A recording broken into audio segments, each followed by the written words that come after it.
We're going to look at converting from words to algebraic expressions and also going from algebraic expressions to words. Now, to do this, we need to be able to look at symbols and know what they mean in terms of words. So, for example, our little plus symbol, that also means sum, it means add, it means plus, increase, profit, also more. And there's others we could write down, but these are some of the basic ones. Now, the subtraction symbol, another word for this symbol is difference, also obviously subtract, minus, decrease, loss, and less. The division symbol, obviously divide is a word for it, but also share. This may be a new one as well, quotient. Quotient is another word for division. A little time symbol also means multiply, and product is also another word for the time symbol. So you're going to be using these word lists in the upcoming questions.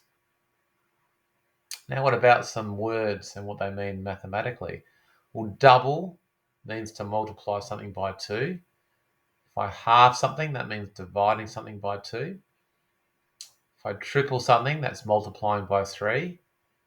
And consecutive. Now, consecutive numbers increase by ones, e.g. 3, 4, 5, 6 are consecutive numbers because they go up by ones, don't they? 3 plus 1 is 4, 4 plus 1 is 5, 5 plus 1 is 6. 1/3, we write that just as 1 over 3. Squared, now squared means to the power of 2. For example, 5 squared is written as 5 to the power of 2, so that reads 5 squared. What about cubed? Cubed means to the power of 3. For example, 7 cubed is written as 7 to the power of 3 there. Okay. All right, let's have a look at some examples. So you're going to be using that word list now in these upcoming questions.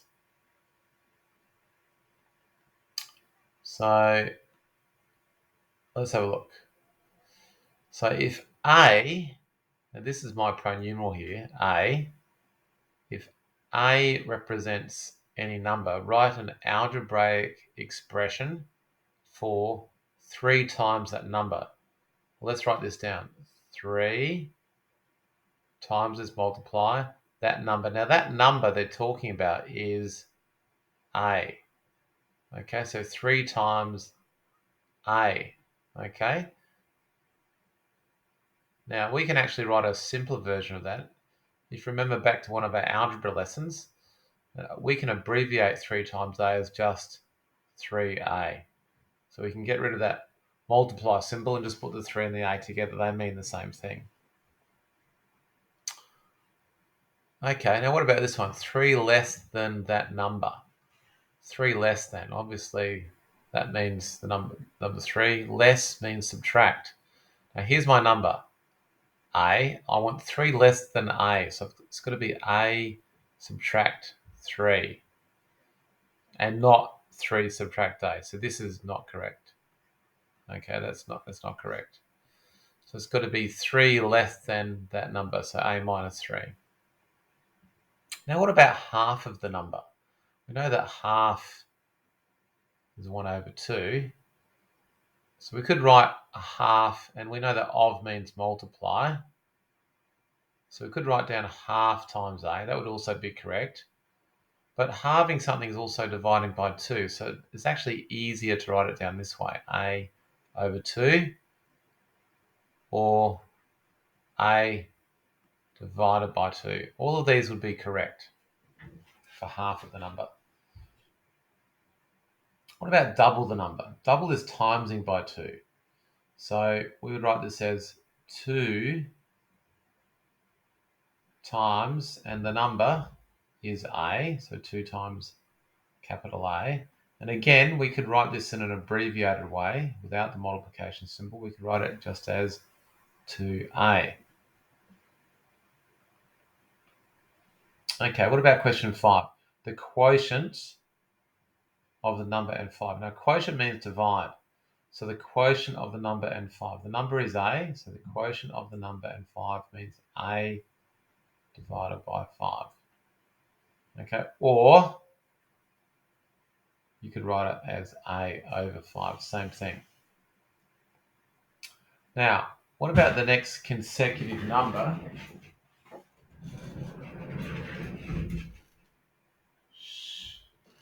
The next consecutive number is, well, consecutive numbers, remember, increase by 1. So if my number is a, the next consecutive number will be 1 more than that. So it means you're adding 1. Okay, a plus 1. Now, the number multiplied by itself, well, that's, our number is a, and if we're multiplying by itself, that's a times a. Okay, now, the short way we could write that down, and we saw this in integers, is a squared. Okay, so both these are correct, but this is the shortest way of writing it down. Now, what about the number added to itself? Well, that's a plus a. Now, there is a shorter way we could write that down. It's just going to be 2a, isn't it? A plus a is 2a. Okay, make sure all that's copied down. Now, let's have a look at this one. We've got to describe the algebraic expression a plus b over 2 in words. Now, how are we going to do this? Well, let's think about the numerator first. Now, just looking at the numerator, this is a plus b, isn't it? So we could literally write down a plus b, right? Now, is a plus b all, that's all divided by 2. We're dividing the entire sum by 2. So I'd write down a plus b all divided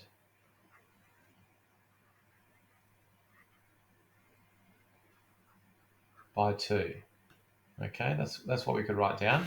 There's another way we could do it as well. We could write down another way of wording this. We could write this as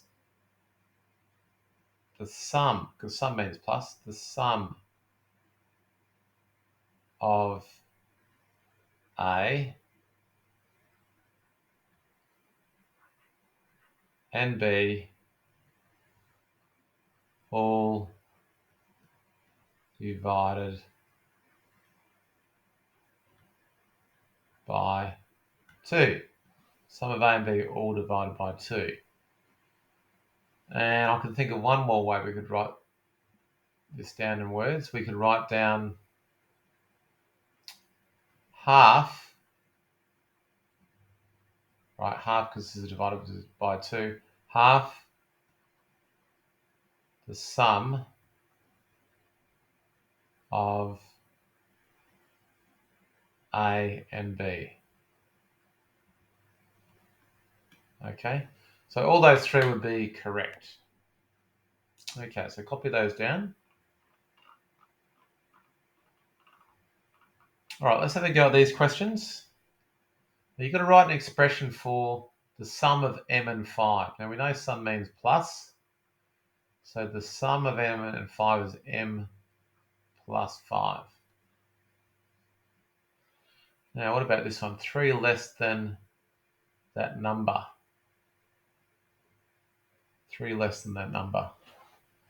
Actually, that's not going to work for that question. We'll just cross that one out.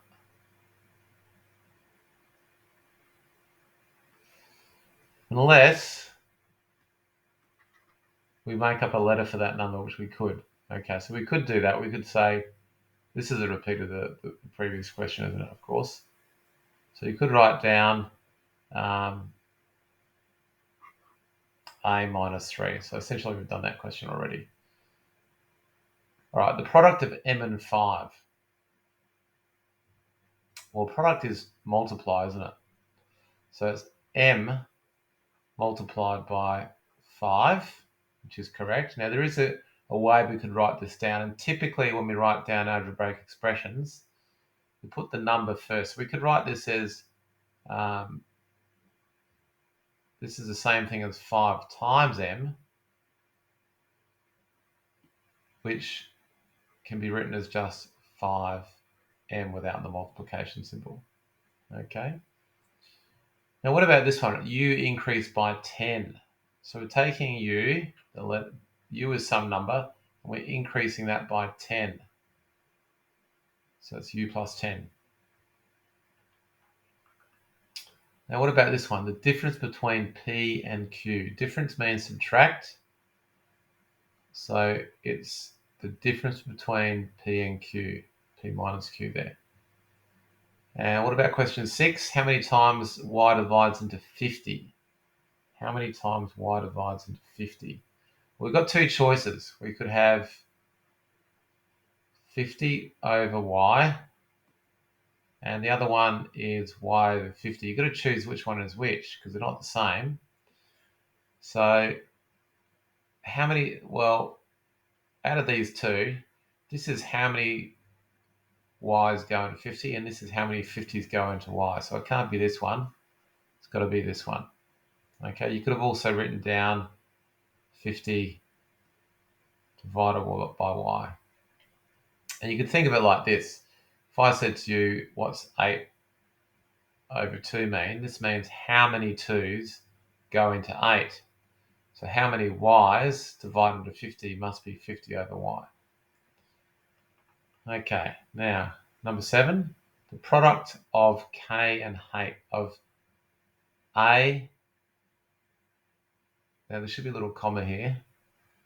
A, k, and h. There's 3 letters we got to multiply, so it's going to be a times k times h. Now, in algebra, we know when we're multiplying terms together, we can abbreviate without the multiplication symbol. So I could just write this down as A, K, H, the 3 letters together. Now, what about the sum of A and B divided by 6? Well, sum means plus. So we've got A, so the sum of A and B, all divided by 6. Okay, that's one way of writing it down. Or, if you want to use a divide symbol, you'd have to put the A and B in brackets because you're dividing the entire thing by 6. And last of all, half of the difference between x and y. Well, difference means subtract. So if you're looking at the difference between x and y, it's just x minus y. If we want to find half that difference, we're dividing that by 2. Okay? Yeah. Or you could write down a half of the difference. So half the difference of x and y. So it'd be a half. That's got to be in brackets again. This is the easiest way to do it though. Just write it down like a fraction. Just like that. Okay, so that's the example's done.